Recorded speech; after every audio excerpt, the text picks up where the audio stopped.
ओम नमः सदेव्य। नमो नमः सत्हितंकराय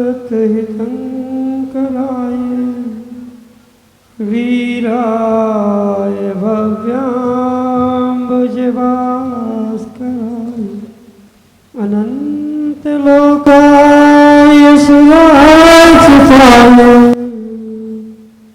देवादिदेवाय नमो जिनाय देवादिदेवाय नमो जिनाय।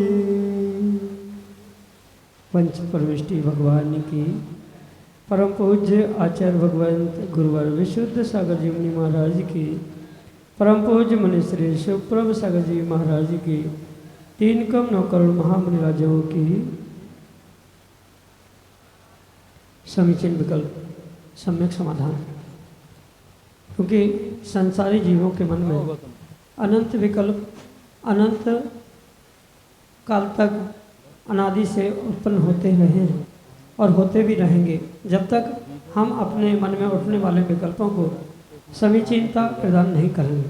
और उन समीचीन विकल्पों का जब पुण्योदय से हमें सम्यक रूप से समाधान प्राप्त हो जाता है तो निश्चित ही जो विकल्प हमारे लिए संसार का कारण बन रहे थे वे ही विकल्प हमारे लिए संसार मुक्ति का साधन भी बन जाते हैं।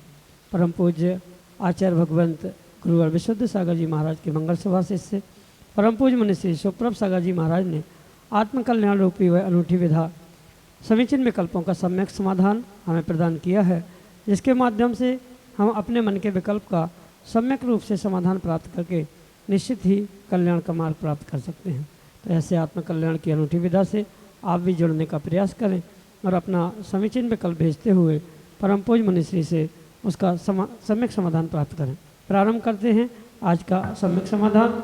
और आज के पहले विकल्प के लिए वैशाली छत्तीसगढ़ से मनोज जैन महाराज के चरणों में बारंबार नमोस्तु निवेदित करते हुए अपना समीचीन प्रश्न करते हैं कि गुरुदेव तत्वार्थ सूत्र के 9वें अध्याय में आर्त ध्यान के स्वामी का कथन करते हुए आचार्य भगवंत उमा स्वामी महाराज ने सम्यक दृष्टि चौथा 5वां गुण स्थान बताया है। तो क्या वह आर्त ध्यान पहले दूसरे तीसरे गुण स्थान में नहीं होता? हमारे समीचीन विकल्प का सम्यक समाधान करने की अनुकंपा करें। नमोस्तु महाराज जी, नमोस्तु। ओम नमः सिद्धम।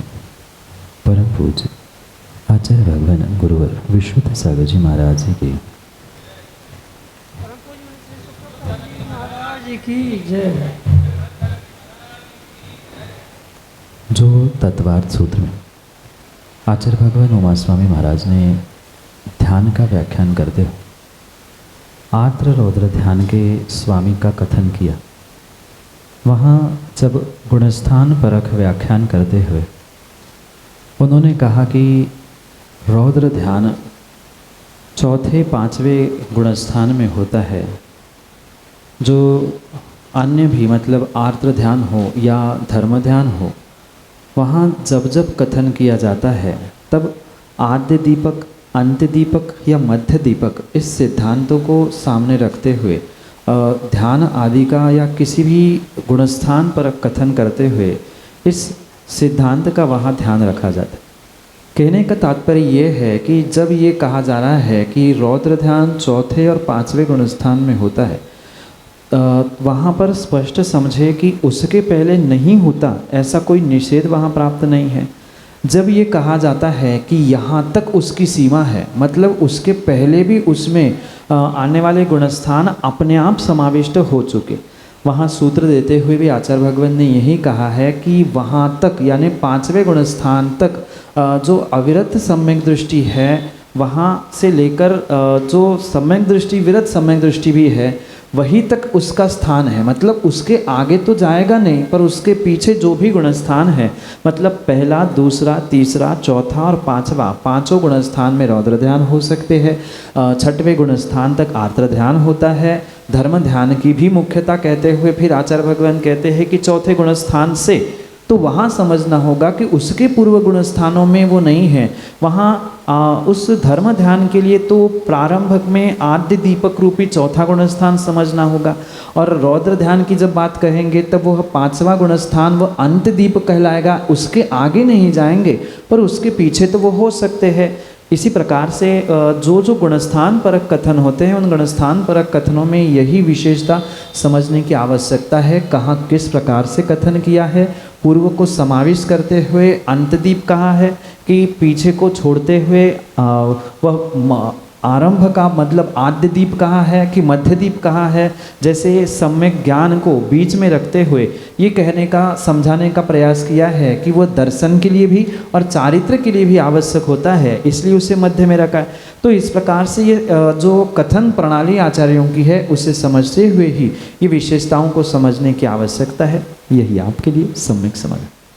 श्रीमती निशा जैन, मड़वैया, बानपुर, उत्तर प्रदेश से अगले समीचीन विकल्प। दोनों मुनिवरों के चरणों में मेरा त्रिवार नमोस्तु नमोस्तु नमोस्तु। हे मुनिवर, यदि किसी जीव से पहले कोई पाप हो जाता है, फिर उसको अपने पापों का पश्चाताप होता है, तो उसके बाद उसको कौन कर्मों का फल मिलता है? नमोस्तु गुरुवार, नमोस्तु में जिज्ञासा का समाधान। माँ, जिस व्यक्ति ने जैसा पाप किया है उसको वैसा ही आसरों का बंध, कर्मों का बंध हुआ है, और उसी अनुसार उसका उदय भी होगा। मतलब जो बंध की व्यवस्था आगम में बताई है, स्थिति, प्रकृति, अनुभाग, प्रदेश आदि रूप उसने बंधक प्राप्त किया, और जो बंध हो चुका है उसको जब तक वह प्रायश्चित नहीं करता है तब तक वह चाहे गलती हो, दोष हो, पाप हो, उसे एहसास भी क्यों ना हो कि हमने गलत किया है, पर फिर भी जब तक उस बंध को नष्ट करने के लिए या बंध की कर्मों की निर्जरा करने के लिए कोई गुरु के मार्गदर्शन में वह प्रायश्चित ग्रहण नहीं करता, प्रायश्चित रूपी तप को प्राप्त नहीं होता है, तब तक किसी भी प्रकार से उसकी कर्मों की निर्जरा नहीं होगी। और कर्मों की निर्जरा नहीं हुई तो जैसा कर्म कहाँ है, मतलब जैसा कर्म का आश्रयबंध हो चुका है वैसा ही वह स्वाभाविक रूप से उदय में आने वाला है। इसलिए ध्यान दें कि अगर किसी व्यक्ति को अपने पाप का, अपने गलती का एहसास हो ही चुका है तो क्यों ना गुरु के सामने पहुंचकर उसको पश्चाताप पूर्वक प्रायश्चित ग्रहण करने के भाव रखे, और प्रायश्चित मात्र ग्रहण ना करे, अभी तो उस प्रायश्चित को तुरंत पूर्ण करते हुए अपने पापों का प्रक्षालन करने का प्रयास करने की आवश्यकता है। और ये भी ध्यान रखें कि अगर विशुद्ध भावों से प्रायश्चित ग्रहण किया है और विशुद्ध भावों से पूर्ण किया है तो कुछ अंशों में जो कर्म का उदय आ रहा था वह किंचित संक्रमित हो सकता है, कम अधिक हो सकता है, उसमें उत्कर्षण अपकर्षण हो सकता है। अगर वह निधत्ति निकाचित रूपी कर्मबंध नहीं है तो नियम से उसमें पश्चाताप के भावपूर्वक आलोचना, गर्हा, निंदा के साथ साथ ग्रहण किया गया गुरु के माध्यम से प्रायश्चित कर्मों की निर्जरा करने के लिए साधन बन सकता है। क्योंकि आचार्यों ने कहा है तपसा निर्जराच, तप से निर्जरा होती है, और प्रायश्चित एक तप, अंतरंग तप कहा गया है। प्रायश्चित लेते हुए गुरु के मार्गदर्शन से ही उसे पूर्ण करे, और जो खेद, जो पश्चाताप, जो गलती का एहसास हो चुका है उसे उस प्रायश्चित के माध्यम से पूर्ण करते हुए प्रक्षालित करने का प्रयास करें। यही आपके लिए सम्यक समाज। संजीव जैन, प्लास्टिक, संयोजक अमृतोद्भव पावर सेवक समिति, लखनऊ, उत्तर प्रदेश से अगले समीचीन विकल्प। नमोस्तु महाराज जी, नमोस्तु महाराज जी, नमोस्तु महाराज जी। महाराज श्री, आज के समय में चित्त में स्थिरता की कमी है और ध्यान की कमी रहती है, तो ये चैनन की कमी की वजह से है या काल के दोष की वजह से है, थोड़ा सा बताएं। नमस्ते महाराज जी। आज जो व्यक्ति के चित्त की चंचलता, ध्यान का अभाव देखने में आता है, इसमें न सर्वथा काल को दोष देने की आवश्यकता है, न मात्र सहनन के अभाव में हो रहा है। ये तो कुछ अंशों में निमित्त हो सकते हैं, पर अगर हम अंतरंग की बात इस विषय में सोचे समझे तो पक्का निर्णय यही करना होगा कि व्यक्ति का व्यक्तिगत प्रमाद इसमें बहुत अधिक है। सहनन का कुछ अंशों में निमित्त अवश्य प्राप्त है, उत्तम सहनन नहीं है, पर आचार्यों ने ये भी तो कहा है कि उत्तम सहनन नहीं होने पर भी पंचम काल में ध्यान हो सकता है, उत्कृष्ट धर्म ध्यान एक श्रावक कर सकता है। ये जब आगम की पंक्ति, आगम का सिद्धांत है, तो हम मात्र अपने आप से या कोई व्यक्ति ये सोचे कि नहीं खोटा काल है, पंचम काल है, सहनन नहीं है, काल खोटा होने से हमारे भाव नहीं हो रहे हैं, मन चंचल हो रहा है, तो ये मात्र व्यक्ति का स्वयं का प्रमाद है। और जहाँ प्रमाद है वहाँ स्वाभाविक रूप से हिंसा है। अगर व्यक्ति सोच ले, ठान ले कि मुझे यह कार्य करना है, मुझे ध्यान को प्राप्त करना है, मुझे चित्त को एकाग्र करना है, तो आज खोटे काल में हीन सहनन वाला श्रावक भी, मैं साधु की नहीं श्रावक की बात करना चाहता हूँ, श्रावक भी उत्कृष्ट धर्म ध्यान कर सकता है, क्योंकि धर्म ध्यान ही श्रावकों को होता है। धर्म ध्यान के बाद के जो ध्यान के स्थान या गुणस्थान कहे हैं वे तो मुनियों के 8वें 10वें 12वें गुणस्थान से प्रारंभ होते। तो श्रावक भी अपने जीवन में जो 4 पाए कहे हैं उनमें से 3 पाए, मतलब 3 जो धर्म ध्यान है, विपाक विचय, अपाय विचय आदि, उन धर्म ध्यानों को प्राप्त कर सकता है। और अगर आप ये सोचें कि जो ध्यान हम हाथ पे हाथ रख के बैठकर प्रतिदिन करते हैं या जो सिखाया जाता है उसे भी शक्तिपूर्वक श्रद्धापूर्वक प्रमाद से रहित होकर व्यक्ति कर सकता है, ठान ले तो सब कुछ आज भी हो सकता है। आज भी ऐसे कई सारे श्रावक है और साधु है। साधु भी कोई आसमान से टपके नहीं है, आपके जैसा उनके पास सहनन है। अंतर इतना है कि वे निष्प्रमाद होने का प्रयास करते हैं और अपने आप को दृढ़ बनाने का पुनः पुनः पुरुषार्थ करते हैं। ठीक है, आज नहीं बना, कल नहीं बना, परसों नहीं बना, प्रतिदिन अभ्यास करने से उस व्रतों में हमारे संकल्पों में, हमारे कार्यों में, एकाग्रता में दृढ़ता आने की पूर्ण संभावना है। इसलिए काल को और सहनन को दोष देने से काम नहीं होगा। जैसे आपने 10 दिन पर्युषण के शिविर में भी देखा होगा कि लगभग जिनको बैठने की भी शक्ति नहीं है वे भी घंटा भर, आधा घंटा तो बैठ ही रहे हैं। मैं तो कहता हूँ भले ही आसन बदल के बैठ रहे हैं पर फिर भी 1 घंटा बैठने का प्रयास तो किया। ऐसे अगर 365 दिन आधा घंटा भी बैठने का प्रयास किया तो 1 आध साल में आपको अपनी मन की दृढ़ता से, प्रमाद रहित होने के कारण से वह एकाग्रता का फल अवश्य ही प्राप्त होगा। ध्यान का भी फल श्रावक अवस्था में आपको प्राप्त हो सकता है। यही आपके लिए सम्यक समाधान। आहार जी गुरुकुल से अंश जैन अगले समीचीन विकल्प के लिए। द्विमुनि राजों के चरणों में आहार जी के समस्त छात्रों की ओर से बारंबार नमोस्तु। महाराज श्री, मेरी यह जिज्ञासा है कि राजा श्रेणिक ने जब मंदिर तोड़कर उसे पुनः बनवाया था तो उसे तृतीय नरक की प्राप्ति हुई थी, वो तृतीय नरक में गया था।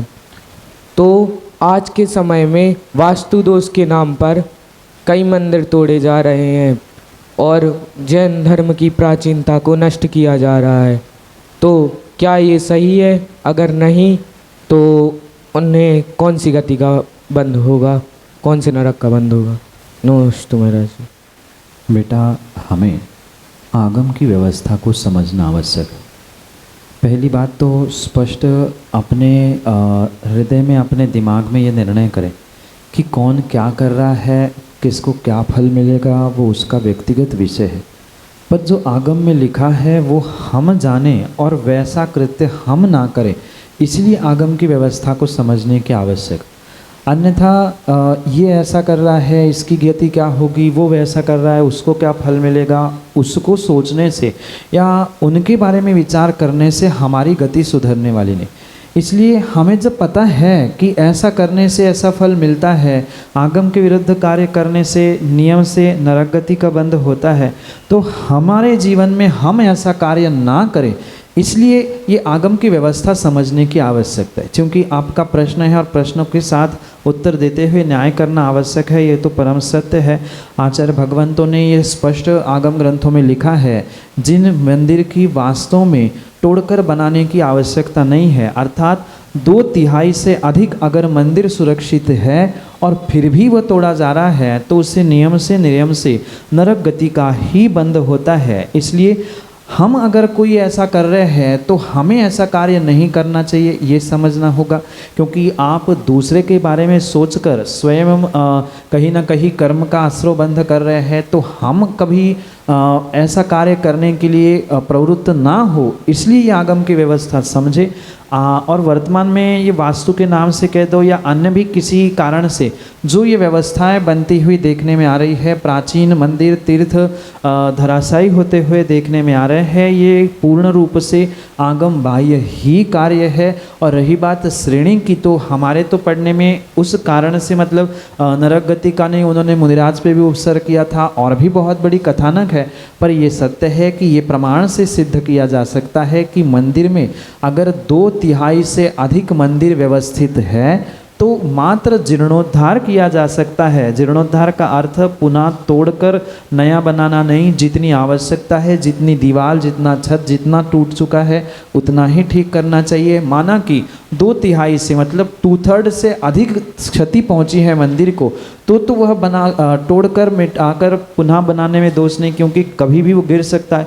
श्री जी प्रतिमा या श्रावक की भी वहाँ पर हानि हो सकती है।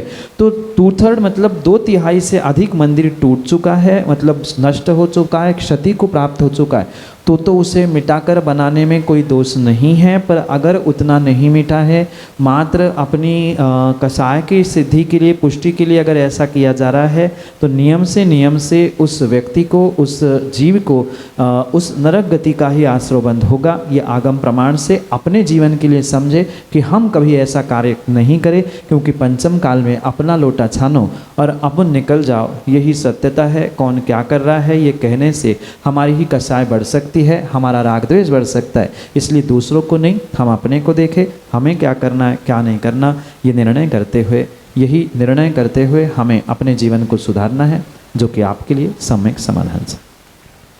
जागृत जैन, कार्याध्यक्ष अमृतोद्भव पावा शिव समिति, लखनऊ उत्तर प्रदेश से अगले समीचीन विकल्प के लिए। हे महामुनि, मेरा छोटा सा प्रश्न है। आपका यह वर्षा योग लखनऊ नगर को प्राप्त हुआ एवं बहुत ही सानंद पूर्वक चल रहा है। यह शिविर संपूर्ण उत्तर प्रदेश में, अवध के इस लखनऊ नगर में भारी धर्म प्रभावना के साथ संपन्न हो रहा है। धर्म आराधना एवं प्रभावना के इस महान अवसर को लखनऊ नगर के जैन बंधु बड़ी संख्या में सहभागिता नहीं कर सके, इसका क्या कारण है? जबकि इस शिविर की अनुभूति लेने वाले अनेक वर्षों तक इस चमत्कारिक पर्युषण पर्व को, जिसमें किसी प्रकार की बाधा नहीं आई एवं सभी की साधना सानंद संपन्न हुई, क्या केवल YouTube के माध्यम से ही लोग देख पाएंगे? लखनऊ नगर के लोग, क्या ये आधुनिक इलेक्ट्रॉनिक मीडिया का दोष है? क्या हम लोग अपने धर्म की प्रभावना के लिए उसमें सहभागिता करने में आजकल इतने संकुचित क्यों होते जा रहे हैं? कार्याध्यक्ष जी, ये मात्र काल का दोष नहीं है, अपितु काले काल में, काले खोपड़ी में जीने वाले, काले आशय से भरे हुए व्यक्तियों का ही ये परिणमन है कि जो सच्चाई को नहीं समझ पाता। और सत्यता बताऊं तो आज तक के 8 वर्ष के शिविर के इतिहास में, मतलब ये 9वां शिविर था, ये पहली बार हमने देखा कि ऐसा शिविर हुआ जहां मात्र और मात्र 10% ही लोकल समाज शिविरार्थी या व्यवस्थापक के रूप में प्राप्त हुए, जबकि आज तक के मतलब 8 वर्ष के रिकॉर्ड में लगभग 50-60% सपोर्ट समाज से, लोकल माता बहनें पुरुष शिविरार्थियों के द्वारा प्राप्त होता है। पर कहीं ना कहीं भीतर बैठी हुई कसाय का ही ये परिणमन है, जिस कारण से व्यक्ति सामने दिखते हुए सत्य को सत्य स्वीकार नहीं कर पाता। कई सारे जीव कल परसों हमारे पास आए थे और वे सभी यही कह रहे थे कि महाराज जी, वास्तव में आपने कहा था पर हम नहीं समझ पाए, अब हमें पछतावा हो रहा है, पर अब पछताने से कुछ नहीं हो सकता, अब तो चिड़िया चुग गई खेत, आज तो वह अंतिम दिन ही है। मात्र इलेक्ट्रॉनिक मीडिया से भी देखने वाले कितने थे, कितना क्या था, ये सब कुछ आप बहुत अच्छे से जानते हो। और जितनों ने सहभागिता ली शायद वे ही 10% ही सही होते, पर उन्होंने जो आनंद लिया वो शायद शब्दों में वे कभी भी बयान कर नहीं सकते। इसलिए ये गुरु की अनुकंपा और गुरु के आशीर्वाद का, और जो आप 2-4-6 लोग लगे थे उनकी ही मेहनत का ये फल है, जिसके माध्यम से ये अद्भुत समय सारोपासक साधना संस्कार शिविर निर्विघ्न और साधना पूर्वक तरीके से यहाँ संपन्न हुआ। गुरुजी का और हमारा यही सूत्र हमेशा रहता है कि एक ही बात गुरुजी ने हमें सिखाई है कि बेटा क्वांटिटी पे नहीं क्वालिटी पे ध्यान रखना, कम सही पर दम होना चाहिए। और हम कम थे पर दम था, और क्या दम था, ये पूरे अवध में नहीं, पूरे उत्तर प्रदेश में नहीं, पूरे भारत देश में इस समय सारोपासक शिविर की गूंज है। क्योंकि आज नहीं तो कल चाहे जो जहाँ पहुँचेंगे वो अपने अपने स्थान पर पहुँचकर अवश्य ही बताएगा कि हमने शिविर में पहुँचकर क्या पाया। और जो दूर बैठकर अनुमोदना भी नहीं कर पाए वो यही सोचते रहेंगे कि मैंने क्या खोया। कहीं ना कहीं भीतर की कसायों का उपशमन ना होने के कारण, कहीं ना कहीं काले काल में जो काले आशयों के साथ जीव जी रहा है उसका ही ये साक्षात परिणमन है कि सामने इतना बड़ा आयोजन होने के बावजूद भी व्यक्ति स्वयं उससे जुड़ना नहीं चाहता और पुनः दोष साधु संघ या अन्य किसी व्यवस्थापकों को देते हुए व्यक्ति अपना पल्ला झाड़ना चाहता है। ये सत्यता है। अगर माना कि किसी व्यक्ति को मेरी बातों से बुरा भी लगा हो, पर उन्हें क्षमा के साथ सत्यता यही है। जैसे आचार्य समंतभद्र स्वामी भगवान महावीर भगवान से कहते हैं कि भगवान इसमें आपका दोष नहीं है, आप तो बहुत प्रभावशाली, आपका धर्म भी सर्वत्र प्रभावशाली है, पर क्या करें पंचम काल का काल ही काला है और मात्र काल ही काला नहीं है। इस काले काल में जन्मने वाले जो खोटे आशय वाले काले आशय वाले जीव हैं उनके काले आशय काले सोच, इसी कारण से ये आज आपका धर्म प्रभावना पूर्वक बहुत विशालता को प्राप्त नहीं हो पा रहा है। सुनने वाला भी अपने मन की सुनना चाहता है, सुनाने वाला भी अपने मन की ही सुनाना चाहता है। यही विडंबना है। मात्र काल को दोष देने की आवश्यकता नहीं है। खोटे काल में आपने देखा होगा वे 30-30 बच्चे जो कभी घर में क्या उनके गुरुकुल में 4-4 बार खाने वाले पीने वाले, वह एकासन उपवास और रसत्याग आदि के लिए गुरु के पीछे पीछे घूमते हुए मन्नतें कर रहे हैं। इससे बड़ी साधना और इससे बड़ी समझ क्या होनी चाहिए। ये कहीं ना कहीं काल के दोष के साथ व्यक्ति का व्यक्तिगत स्वयं के सोच का ही दोष है और उसी कारण से व्यक्ति संघ से प्रभावना पूर्वक आयोजनों से नहीं जुड़ पाता है। अभी भी कुछ नहीं बिगड़ा है। मैं तो पुनः यही कहना चाहता हूँ कि अभी भी कुछ नहीं बिगड़ा है। अभी भी चंद समय लखनऊ वालों को और अवध प्रांत को मिलने की संभावना है। पुरुषार्थ करेंगे तो साधु संघ का बहुत सारा सानिध्य और बहुत सारा उपकार और मित्रता जो 10 दिन आपने पर्यूषण में अनुभूत की है वो पुनः मिलने की संभावना है। प्रयास करे तो बहुत कुछ हो सकता है और नहीं करे तो कुछ नहीं मिल सकता। क्योंकि जाने माने तो जीत है और नहीं माने तो हार है, ठाने तो जीत है और माने तो हार है। ये सोच समझकर ही आने वाले आयोजनों में और आने वाले कार्यों से हमें जुड़ने की आवश्यकता है। कहीं ना कहीं वह पर्यूषण के साथ साथ जो कषायों की उपशमना हमें सिखाई जाती है उसे प्राप्त करने की आवश्यकता है, जिसके माध्यम से होने वाले धर्मपूर्व प्रभावनापूर्व आयोजनों से हम अवश्य ही जुड़ सकते हैं। यही आपके लिए सम्यक समाधान। नयन जैन सागर मध्य प्रदेश से अगले समीचीन विकल्प। द्विमुनि राज के चरणों में मेरा बारंबार नमोस्तु नमोस्तु नमोस्तु। मेरा प्रश्न ये है कि किसी व्यक्ति ने अपना सारा जीवन धर्म करने में लगाया, लेकिन अंत समय में या बुढ़ापे में धर्म ना कर रहा हो या भगवान का नाम भी ना ले रहा हो, ऐसे जीवों को क्या दोष लगेगा और उनकी अगली गति कैसी होने की संभावना है? मेरी जिज्ञासा का सम्यक समाधान करें। नमोस्तु। यथा गति तथा मति, यथा मति तथा गति। आचार्यों ने कहा है कि जिस जीव की जैसी गति निर्धारित हो चुकी है उसकी मति बिल्कुल वैसे ही होने लगती, या जैसी मति वह बना लेता है उसकी आने वाली गति भी वैसी ही मानो। चाहे जीवन भर व्यक्ति ने साधना की हो, धर्म आराधना की हो, देवशास्त्र गुरु की खूब सेवा की हो, पर अगर उसकी दुर्गति का दुरायु का बंध हो ही चुका है तो वो कितना ही प्रयास करे, और वो क्या घर परिवार का हर व्यक्ति उसे समझाने का भी कितना प्रयास क्यों ना करे, पर उसकी अगर गति आयु तय हो चुकी है तो कोई भी उसे समझाने की पुनः धर्म मार्ग पर स्थापित करने की शक्ति नहीं रखता।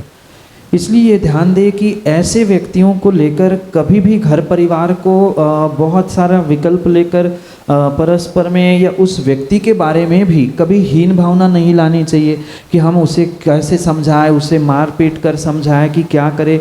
ये निर्णय करे, पुनः पुनः उसका स्थितिकरण भी करने का प्रयास करें, पर स्थितिकरण करने का मतलब ये नहीं है कि उनके ना करने से हम विकल्प में आकर हम संक्लिष्टता को प्राप्त करें।